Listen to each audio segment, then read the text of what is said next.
guys, how's it going? This video I'm going to be going over some of the books and bookish goodies and Funko Pops that I got in the last little while since I last did a book-ish haul video. Yeah, okay. So first off, I'm going to start with the fact that my husband went on a trip. He went to Colorado for work to go to some drone convention conference thing for the company that he works for. They make parachutes for like drones, like video camera, like little drone guys. Yeah, so they make parachutes for those, and he went to that, and I told him, like, you gotta bring me back bookmarks. You gotta bring me something back, some you know, bookish thing from Colorado on your trip. Like, that's what I want for my souvenir. So he brought me back this really cool shirt. And this is Tattered Cover Bookstore, and the license plate says Read, and it's from Colorado. And it was this little bookstore that he saw down there, and so he got me this shirt, and I was like, oh, it's so cool, and it's so soft, and I love it. It's just like the shirt that I have from our local bookstore, Tidal Wave. He also snagged me some bookmarks, and he got me these ones that like totally mess me up, where they look like 3D, you know, there's like a foreground and a middle ground and a background, and it just like messes with your eyes. So he got me these that are got the little tassely guys, and they say Colorado, and this one says Colorado, and then this one is the Rocky Mountain National Park, and it has a whole ton of animals on it, and this one messes with my eyes the most. Like, I have to not move it and just like try and like slowly work my way through it to see all the stuff that's on it, because it has these like little butterflies that are like right in the front when you look at it. It's just really trippy. So, but I really love them, and I love the shirt, so that was really sweet of him to pick those up for me. Just a nice little souvenir from a place that I've never gotten to go. So let me go into, what do I want to do first? Funko Pops? Let's do Funko Pops first and kind of get them out of the way.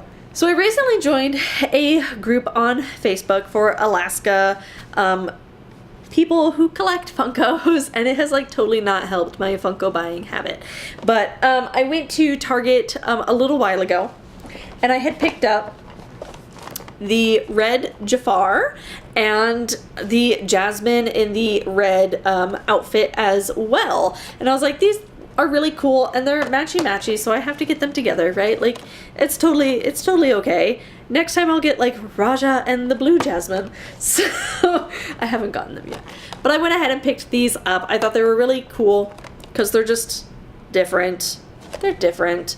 But then after I had picked them up, as I dropped them all over the place, I ended up going to Barnes & Noble, and I saw Jasmine in the red outfit, but this is the Barnes & Noble exclusive, and I don't know how well you can see it because she's in her box right now, but her outfit is like almost a clear plastic where she's like sparkly. Her pants and like her top and everything are all like glittery and sparkly, so I thought that was just really neat. Kind of a cool variant on the regular Jasmine in red. There are other Disney princesses that have that same variation to them, but I don't have any of them yet, so I just thought that one was really cool. And then I had gone to Hot Topic, and I got Maleficent because she is like my favorite Disney villain ever. So, and this is the Diamond Edition. So Hot Topic is the one that does the Diamond Collection, and they have like Ariel and like Dumbo and Harlequin and Tinkerbell, and they've done all kinds of different Disney characters as this like ultra sparkly version where they're not clear plastic like the Jasmine is, but it's more just like somebody threw up sparkles on them. Like if you've ever seen the movie Trolls and Guy Diamond, that's totally what they look like. So yeah, but it is really cool. I love Maleficent, so of course I had to get her in the Diamond Edition. The next one that I picked up was Dustin, and this is the Target exclusive pixelated or 8-bit Dustin from Stranger Things. He is my favorite character on Stranger Things. I absolutely love him. Like, he is just the sweetest thing. He reminds me of my son Riley. He has the same kind of like facial features and curly hair that Dustin does, and so it is just like, oh, he pulls my heartstrings. I love him. He's too cute. So yes, I had to pick him up as the Target 8-bit version. I don't have any other Stranger Things pops. I don't really care if I get any other Stranger Things pops. I just wanted him. So, while I was at Target, I also came across the Ready Player One keys, and this has the bronze, jade, and the kind of diamond key, and they are super freaking cool. I was way excited to see these. Are copper, jade, and crystal. So I did read the book. I did not get to go and watch the movie in theaters. That was a little too expensive for me, but buying the $8 Funko Pop keys was like, okay. Or 10, it was like $10, but yeah, so these are super cool. I think it's really neat that Funko came out with these. Definitely a different item for them, because normally it's a pop, it's a Funko Pop. But yeah, so I'm super happy about that. There is also a coin, I believe I had seen on Amazon, that is Ready Player One themed, which if you read the books, then you know he goes to the arcade and he gets the coin, or if you've seen the movie, I guess, I don't know. But anyway, yeah, so I've got to like hunt that down now. But so yeah, super cool, super excited, way excited. When I was at Hot Topic and I had grabbed the Maleficent, I also snagged Parzival, and I snagged him in the Hot Topic exclusive where he is clear see-through. He is just solid, clear, white plastic, which is super cool. I don't think I've seen any other pops like this. I know they are coming out with one like this for the Incredibles series, but this is really neat, and I don't have any like this. Oh, I think they also have Gollum. I think Gollum or Frodo also has a super clear one like this too, but it was just awesome, and I saw it there at Hot Topic, so I had to snag it. I had also looked at GameStop recently just to kind of see what they have. I was out with my friend, and I came across Artemis, and this is the GameStop exclusive Artemis, where she looks bronzed. You know, like the bronzed baby booties. Like, it's just, she's solid bronze, which is different and neat. The overall look of the characters, since I saw like the movie previews, like I was really excited for the movie, but the overall look of the characters, I'm not sure if I'm entirely happy with. They are very interesting, and I think they're really cool, but they're just not totally what I had pictured in my head. But either way, it is really neat, and I was super excited to see that GameStop had an exclusive. There are, I think, a few other exclusives out there for other characters. Like, there's a Chase edition of one of the Sixer characters, but I haven't seen those around yet, so I haven't snagged them. Anyway, that was it for the Funko Pops and the other book-ish kind of merch. So right now we're just gonna go straight into books. Starting off, I'm going to go over the books that I got in my Owl Crate and Whimsify subscription boxes. I'm not going to be going over them too much because I went over them in the Bookish subscription box videos. But in Whimsify, I received the Ash Princess. In the April Owl Crate, I received Ace of Shades by Amanda Foody. And in the March Owl Crate, we got Heart of Iron by Ashley Poston. This one was really cool and has sprayed edges. So super excited for that. I don't think I read the front jacket for this one in that video earlier, so I will go ahead and just do a quick read through of it right now for you guys. 17-year-old Anna is a scoundrel by nurture and outlaw by nature. Found as a child drifting through space with a sentient android called D09, Anna was saved by a fearsome space captain and the grizzled crew she now calls family, but D09, one of the last remaining illegal metals, has been glitching, and Anna will stop at nothing to find a way to fix him. Anna's desperate effort to save D09 leads her on a quest to steal the coordinates to a lost ship that could offer all the answers. But at the last moment, a spoiled Iron Blood boy beats Anna to her prize. He has his own reasons for taking the coordinates, and he doesn't care what he'll sacrifice to keep them. And when everything goes wrong, she and the Ironblood end up as fugitives on the run. Now their entire kingdom is after them and the coordinates, and not everyone wants them captured alive. What they find in a lost corner of the universe will change their lives and unearth dangerous secrets. But when a darkness from Anna's past returns, she must face an impossible choice. Does she protect a kingdom that wants her dead, or save the metal boy she loves? Very interesting. Very, very interesting. It sounds really, really neat, and I loved Ashley Poston's other book, Geekerella, so I have been super, super excited to read this one. So the next couple books I had picked up at Target. Of course, Target's books are always like 20% off the regular price, and so I had picked up The Bells, and I don't remember who the author is off the top of my head, but I do not currently have it here with me. I had loaned it out to my mom because as soon as I finished it, I was like, this was so good, you have to read this.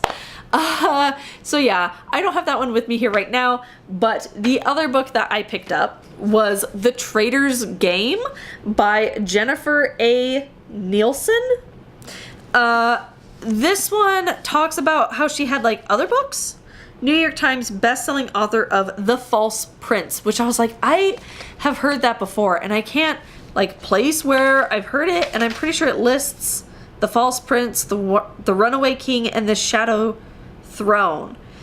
She also has the Mark of the Thief trilogy, A Night Divided, The Scourge, The Dead Zone, Behind Enemy Lines. She has like a bunch of books, and I was like, I don't think I've ever read any of this author's books. So when I read the front jacket of this one, I thought it sounded really, really interesting, and I figured I'd go ahead and pick it up and see what I kind of think of this author. So it says, nothing is as it seems in the kingdom of Antora.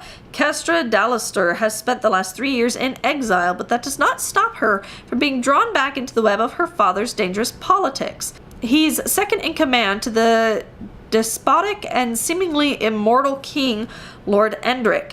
With his arsenal of Ironheart soldiers and vicious condors, Endrick rules the land of Antora with a cruel and bloody fist. Her father's position makes Kestra a valuable bargaining chip, which a group of rebels understands all too well, and they snatch Kestra from her carriage as she reluctantly travels home.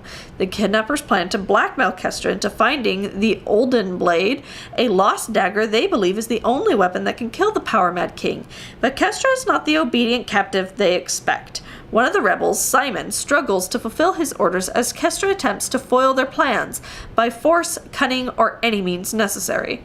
As motives shift and secrets emerge, both Simon and Kestra will have to question what it is and who it is they're fighting for.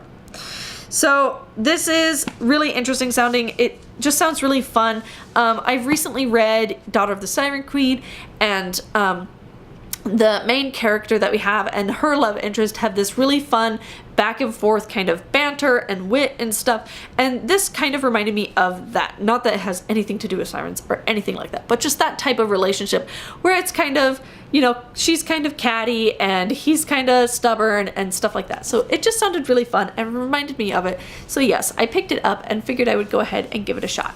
So on Facebook, I am in a local, what's the name for that? Like a book club? That's the term, like a book club. Okay. And one of the books, I think it was for March, had been A Wrinkle in Time. And so I have this actually on like my Kindle on my iPhone, but I had come across this copy at Value Village, a hardback copy of it at Value Village, and I hadn't really found a hardback copy anywhere else, and I looked around. So I was super, super excited to see this, and I figured I would go ahead and pick it up even though I already have it on my Kindle. I always love having a hardback copy as well. It was the book for our book club, but I did not get around to reading it. It's a short, tiny little book, and I don't know why I've never read it before, and the movie came out, and so I need to read it. I had also gone with my friend into Anchorage, and we went to Barnes & Noble, and while I was there, of course, they have an area where they have like new releases, 20% off, members get an extra 10. And so I picked up High Voltage by Karen Marie Moning. If you follow my wrap-ups, you might have seen that I recently read Faith Fever, which is the 3rd book in this series. This is like the 10th book. I am missing like the 8th or 9th one. I'm only missing 1 book in this series, but I figured I would go ahead and pick this one up because it was like 30% off because I'm a Barnes & Noble member, so why the heck not, right? I've been really enjoying this series, and I figure I'm probably gonna get to this one eventually, so I might as well pick it up now while it's on sale. I love on the back it says, "I'm not afraid of hell, I lived there once, and if I have to go back again, I'll swagger through those gates with fire in my blood and war in my heart, and I'll take no prisoners." So from where I am in the third book, I'm like, do we switch characters? Do we go on to like some different character, or is this still that same character? Oh my goodness. Like, I'm really excited to get to this one eventually. I've been, like I said, really enjoying the series. This is an adult series. This is not young adult. I will be very clear on that. This is an adult fantasy romance series, okay? There is a lot of like scenes in the books occasionally where things get a little hot and heavy. So just forewarning, this is like that type of book. But the general story, regardless of those parts, is really good, and I really, really enjoy it. I don't really mind those parts as much, but some of the words that are like descriptive is like, that's not, it's like hearing the word moist over and over. But anyway, moving on. So yeah, I went ahead and picked this one up because I've been enjoying that series. While I was there at Barnes & Noble, I actually also picked up the Twilight like 10th anniversary edition, where it has like the double-sided and you can like flip it over, where it's Twilight on one side and then on the other side it's like Life and Death. I also picked that one up. It was in the clearance area for $5. So that was really the only reason why I picked it up. Like, I have all the Twilight books, and I have like the short Second Life of Bree Tanner, or whatever her name is, and I have like the illustrated guide, and so I was like, I don't have this special edition and it's $5, so I went ahead and picked it up. So, but anyway, I also went ahead and picked up Restore Me by Tahara Mafi. This is the Barnes & Noble exclusive edition. It has a bonus scene, so I was super excited for this. I had recently read the first book when this one was released, and I have been needing to read the second and third book so I can get to this one. But now I have this one, so now I can just like marathon all three of them, right? That's how that works. It's totally how that works. So yeah, I'm really not going to go into the summary of this one because I don't want to go into the summary of this one because I don't want to know. But I am really excited to get to it, hopefully soon. Anyway, that was it. That was all the books that I bought recently within the last little while, and yeah, I'm pretty happy with that. Like, I've been trying not to buy really too many books. I had my one like trip to Target, my one trip to Barnes & Noble, my subscription services, and then my local authors. So like, that's not bad. That's not bad. It's not like I got like 3 book outlet boxes. Like, I've been doing good. I've been handling it. So anyway, other than that, I haven't really gotten too much else. One of my friends does LuLaRoe, and so I've gotten like a bunch of cool leggings and stuff lately, but I don't think you guys are really gonna care about that. So anyway, yeah, so that was it for this video. I hope you guys enjoyed this video. Shoot me a comment down below. Let me know if you've read any of the books that I've gotten recently and what you thought of them. You can follow me on Twitter and Instagram as well. Yeah, I also have a Goodreads account, so I will leave all of those linked down below. If you enjoyed this video, please be sure to click the like and the subscribe that are down below. Thank you guys so much for watching. I really appreciate it, and I hope you tune in next time. Bye.